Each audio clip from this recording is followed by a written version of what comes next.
And welcome back. It's 9:44. Yesterday in our 6 o'clock news, we aired the first of a series of stories called The Investigation. It's the whole series focusing on forensic science and how it's evolved over the years to solve crimes right here in San Antonio.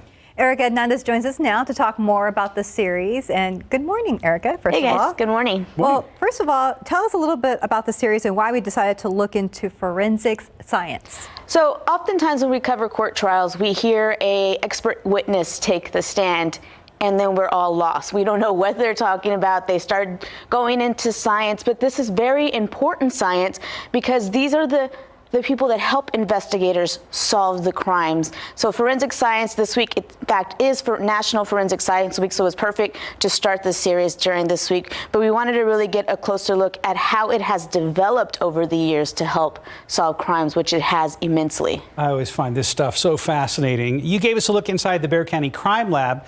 Tell us more about the kinds or types of crimes that they investigate there. So there's all different types of forensic science, but they only do 3 specific types there. They do the DNA and serology department, which is DNA analysis. Then they have the drug analysis, which is their biggest department. They have the most cases there. And one thing I found really interesting about the drug analysis, they are the only lab in the state that it has 2 machines that's able to separate and identify marijuana versus hemp when that type of drug is taken in to get examined.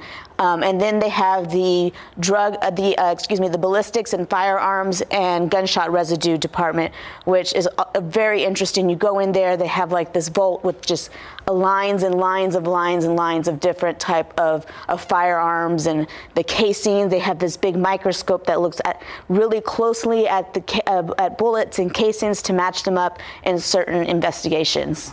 What about the future of the crime lab now that the casework is going up? Yeah, so one thing I found really interesting that they told me, as the population has increased here in San Antonio, unfortunately so has the amount of crime.